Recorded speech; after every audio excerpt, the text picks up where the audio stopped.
पाटीलकडे वळूया। महाराष्ट्रातल्या गावकुसातल्या सगळ्या महत्त्वाच्या बातम्या। सुरुवात हेडलाईन्स। हेडलाईन्स प्रायोजक राम बंधू लोणचे। आता प्रत्येक जण जिंकेल।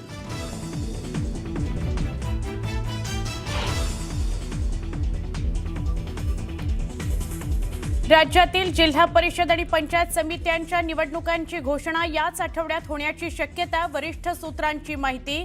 राज्य निवडणूक आयोगाच्या पत्रकार परिषदेच्या तारखेकडे सगळ्यांचं लक्ष।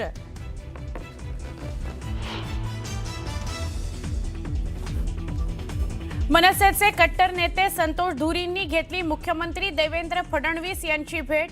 भेटीनंतर भाजपमध्ये प्रवेश करणार असल्याची माहिती।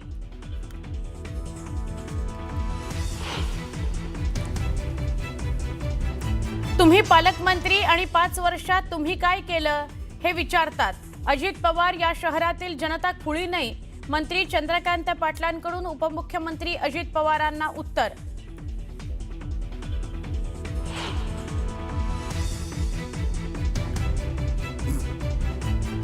लातूरमधून विलासरावांच्या आठवणी पुसल्या जातील यात शंका नाही। जाहीर सभेत रवींद्र चव्हाणांचं वक्तव्य। काँग्रेसकडून तीव्र संताप।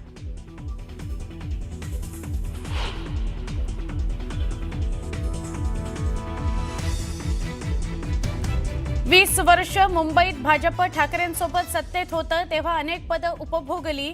25 वर्ष तुम्ही केलं काय या भाजपच्या टीकेला आदित्य ठाकरेंचं उत्तर।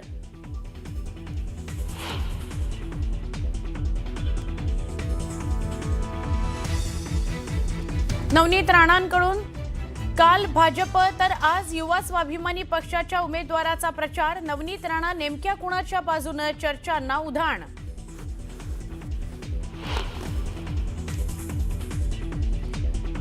निवृत्त होतो असं मी म्हटलेलं नाही। निवृत्तीचे संकेत कुणी दिले? राजकारणातून निवृत्त होण्याच्या चर्चेवर नारायण राणेंची मिश्किल प्रतिक्रिया।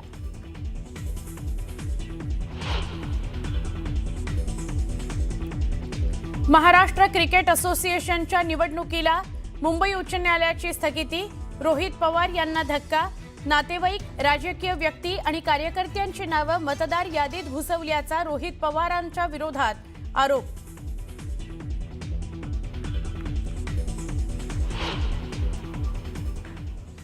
पुण्याच्या माजी खासदार सुरेश कलमाडी यांचं निधन। वयाच्या 82व्या वर्षी घेतला अखेरचा श्वास।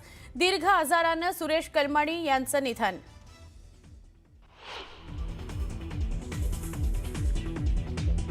वसईमध्ये लव्ह जिहादचं धक्कादायक प्रकरण उघडकीस। अल्पवयीन मुलीची ऑनलाईन बोली लावून शोषण केल्याचा मध्य प्रदेशातल्या युवकावर आरोप। पोलिसांनी दाखल केला गुन्हा।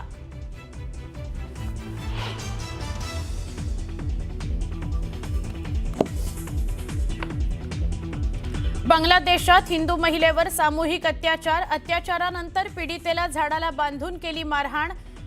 जेसोर जिल्ह्यात एका हिंदू पत्रकाराची हत्या। गेल्या 18 दिवसात 5 हिंदूंची निर्घृणपणे हत्या।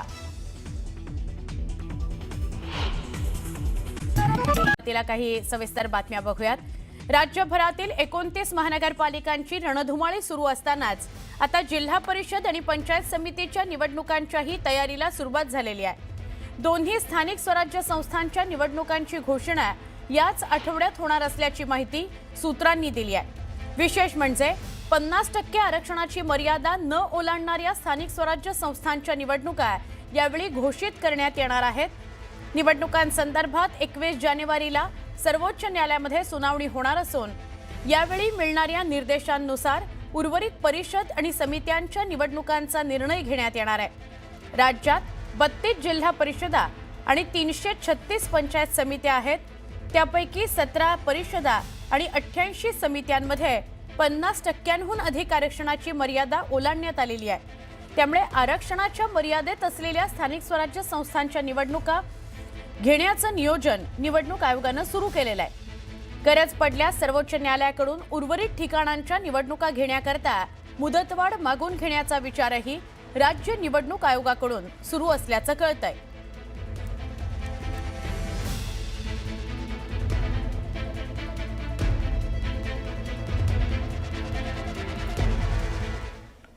मनसेचे कट्टर ओळख असलेले संतोष धुरी आज भाजपमध्ये प्रवेश करतायत। वरिष्ठ सूत्रांकडून न्यूज 18 लोकमतला ही माहिती मिळते।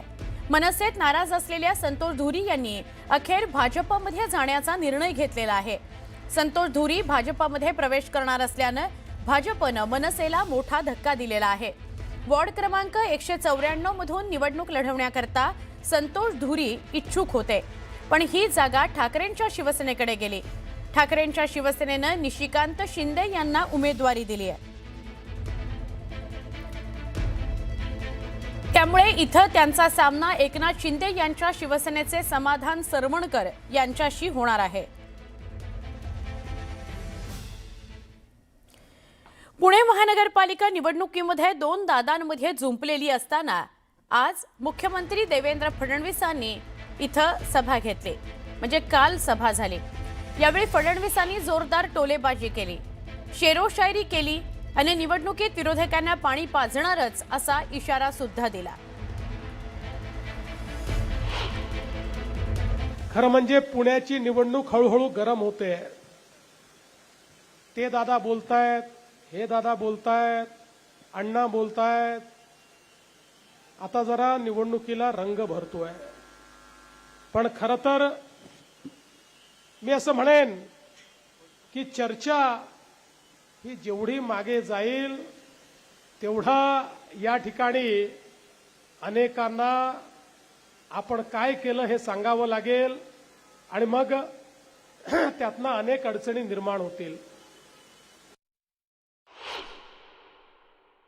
पण मी या निवडणुकीत ठरवलंय, मुंबईमध्ये मला थोडंसं बोलावंच लागतं, कारण उत्तर दिलं नाही तर लोकांना आपण दुर्बल वाटतो।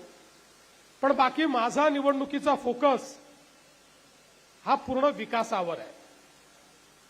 कारण आपलं एक तत्व आहे, शरीफ है हम किसी से लड़ते नहीं, शरीफ है हम किसी से लड़ते नहीं, वरना जमाना जानता है हम किसी के बाप से डरते नहीं।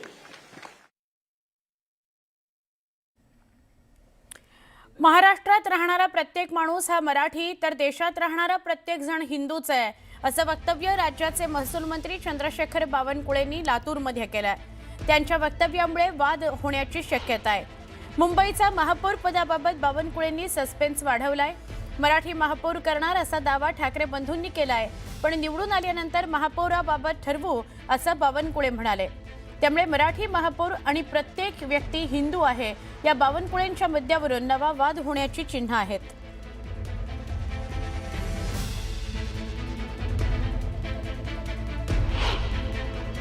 शेवटी या महाराष्ट्रात राहणारा प्रत्येक माणूस मराठीच आहे, या देशात राहणारा प्रत्येक माणूस हिंदूच आहे।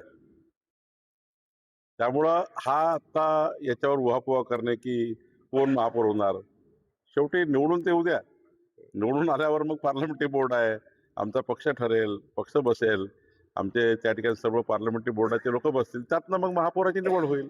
आज हा प्रश्नच नाही ना महापौर कोण व्हावा, आज प्रश्न आहे की आम्ही 51% 2/3 बहुमताने महायुती जिंकेल एवढंच आज समोर आहे। महापौराबद्दल कुठलीही चर्चा झाली नाहीये, कुठेही आज या विषयाची चर्चा नाहीये, कोण महापौर बनेल।